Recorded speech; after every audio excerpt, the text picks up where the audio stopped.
Hey everyone, this is SM Pratt, and today we're going to talk about crypto versus collectibles. I'm hearing a lot of people right now reference the 2017 crypto boom, and they're trying to copy and paste and say that's what's going on for Pokemon 2020.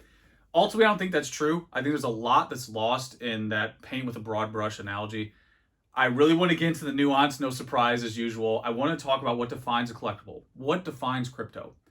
In my opinion, I think the fundamentals in collectibles are so much different and they're so much more robust. There's so much variety. There's so much going on in collectibles where crypto is very linear. It's pretty much one main thing. And that main thing is buying internet money or an internet asset to ultimately sell for actual money. I'm sorry if that rustles some of the galaxy brain crypto investors, but that's what you're doing. That's what happened in 2017. You're buying an asset and you're just trying to hedge that cash value asset and to cash out at a certain point. That asset is defined by the US dollar typically. That's how you quantify its value. And that's what happened in 2017. It just kept going up and up to about 20K. And then a bunch of people dumped it because they're like, okay, that's good for me. I'll take that money now. That's what's going on. Where in Pokemon, you can have that. That's definitely an aspect. You can have certain people that buy Charizard Gold Star and they're like, hey, this is 5x, so maybe I'll sell it now. You definitely have that. But that process is much more nuanced. There's much more going on there, which is what we're going to get into. Number one, no one's nostalgic about crypto. That's a big differential. That's a huge differential. No one's nostalgic about when they beat the Elite Four in Bitcoin Red and Blue. No one's nostalgic for the starter they chose in Ethereum Yellow. But they are for Pokemon. And that nostalgia not only is a motivator to buy cards, it's a motivator to connect with people. And there's a lot of synergy in that. Connecting with people is really what compounds all this interest. It's what grows the market. And it's very organic. It comes from a place of like emotional a natural human desire to collect. Where again, nobody's collecting crypto. No one gets on their phone at night and appreciates the art of their Bitcoin position. Where people do that in Pokemon. People really stare at these cards, whether it's the hand-drawn Masakis, the Shining Charizard, the Shadowless Pikachu, whatever it is. People really get into that because that's a huge part, a fundamental reason for why people buy collectibles. It's a very emotional thing. More importantly, that's where it all starts. You can only have the practical part of the market in collectibles on top of that core of emotion. It's why these new guys, tying in the crypto players that are coming in, it's why when they come into the market, they need to get the experts in collectibles because they can't navigate that information. They can't navigate that emotion. Something like Masaki promos is a perfect example. We're talking 5 cards here, talking practice, just 5 cards. Within this set of 5 cards, you have knowledge that, just to summarize, Golden Era Japanese promos, unique art, unique release. The release ties into the game. It really hits you in the feels. It really delivers what that experience is about back then when we traded Haunter for Gengar. You had to trade, Graveler for Golem. They did that in that release. Beautiful, beautiful concept. Also, you have the graded part. You have that fundamental of, gradability. They're tough to grade as well. Within those 5 cards, there's so much knowledge there. And that knowledge is where the opportunity exists. If you're here to make money in collectibles, that's where the opportunity exists. The cards and the price are just the surface. But why those prices exist is because what's underneath that surface. So more broadly speaking, collectibles have these fundamentals that crypto doesn't. Collectibles have this variety of rarity, condition, history, era, art. There's so much variety from top to bottom, whether it's the variables that make up these cards or the cards themselves. Even looking in this background, if you spent 30 minutes in this hobby, you pretty much know every card you see right now, and you know that they're highly desirable because they have such a nice variety. They have a nice mixture of variables. They really just deliver for what they're supposed to do. And that's where the opportunity is in collectibles. Or with crypto, it's just different. You're just speculating on what the current price is. You're just saying, yeah, I think Bitcoin can go above 10. I think it can go above 12. I think it can go above 13. But that's literally it. And this isn't me trying to throw crypto under the bus. I couldn't care less. Like, do whatever makes you happy or whatever at the end of the day, but there is no business behind these assets. There's no company behind this. It's a non-productive asset. Same for collectibles. The difference is Pokemon is a business, and there's a residual comparison there. You can go look at Pokemon's numbers. You can go look and see that Pokemon is the highest grossing media franchise ever. That's a fact. What's also a fact is there's an emotional value here that exists that doesn't exist at all in crypto. So it's twofold. You don't have the actual company that produces this. You just have a coin that, for Bitcoin, it's like, what's the speculation on that? Who's the origin? Do we even know the origin of that? Does anyone genuinely know? Genuinely know. It's all secret. It's all this, and that's its perk. Like that's its selling point, right? That's unregistered. I get that, but that's what you're going into. You're going into an unknown that's very linear. It's very binary, and there's so much different than collectibles. Sure, they can have that same transactional part, but let's really get into that too, because I think that's a good discussion to say, let's take the same guy, right? The same Team Rocket villain who's coming in and buying only Pokemon cards to make money and buying only crypto to make money. Even if you're trying to do that one-to-one, collectibles fundamentally are so much more difficult to do that. Number one, they're not as liquid, so therefore there's so many speed bumps between point A and point B of buying and selling. Where with crypto, it's all digital. It's just buy at a certain price, sell at a certain price. It's very liquid.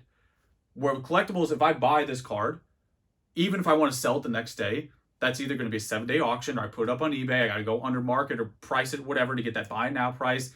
Then somebody pays me, that I ship it to them. More specifically, because it's a physical item, it's spread around the world.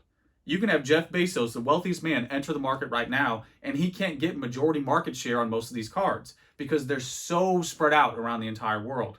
Where with something like stocks, crypto, and these very, very liquid items, you can grab market share instantly if you have the capital. You cannot do that in collectibles. So again, if you're coming in one-to-one trying to do the same thing, with collectibles, there's so many inherent speed bumps and barriers that you got to get through that make it so much more difficult. And then when you do find those certain cards, when you come up to the Elite Four, when you find me in the Cerulean Cave, in the dark corners of the Cerulean Cave, when you find SM Pratt, you're like, hey, what would you take for that trophy card? My answer typically is, nah, I'm good. I just can't sell some of these cards at certain prices.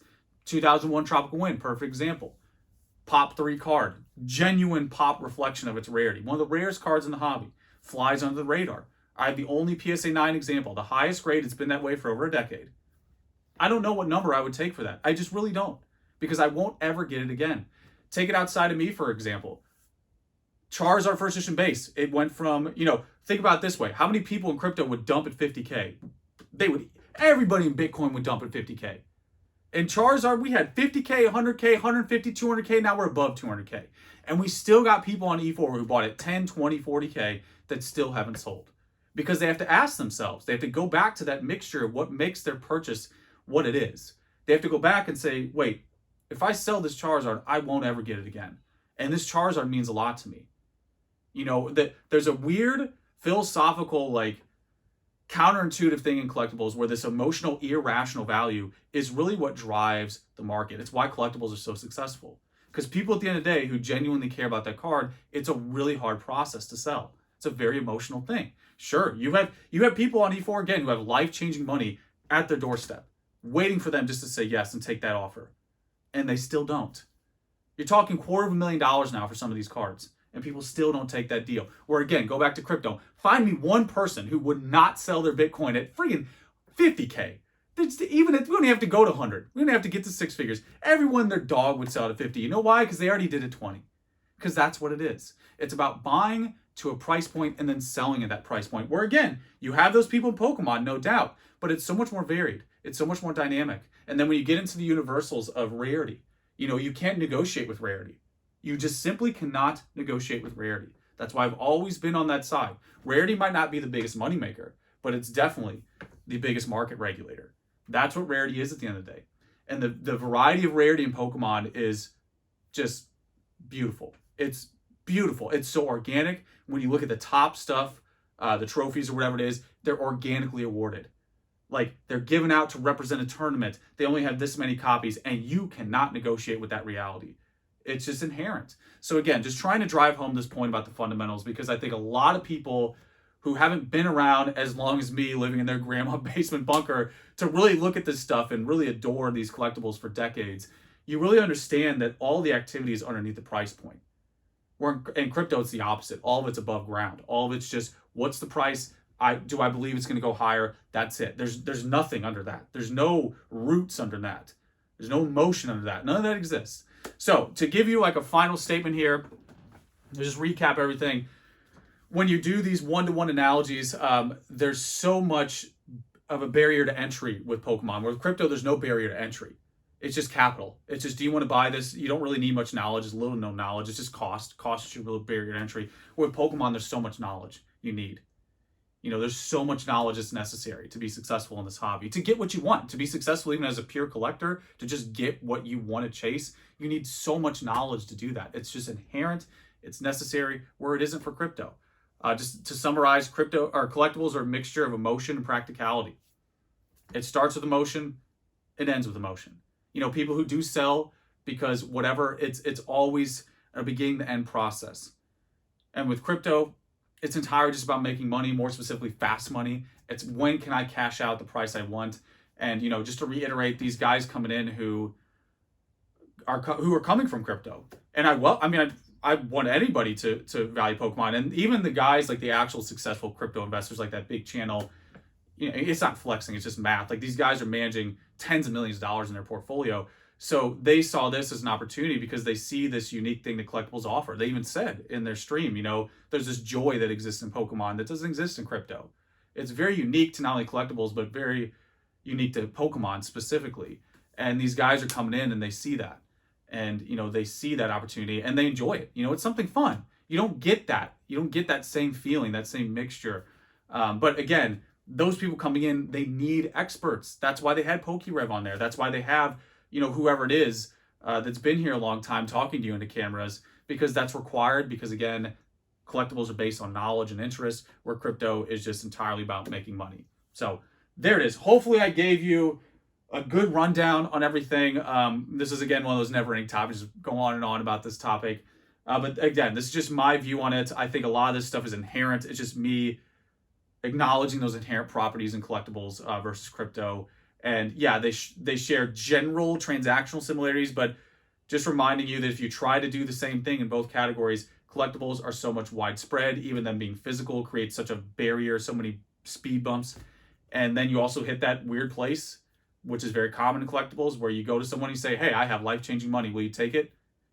A lot of people say no. You'd be surprised by that.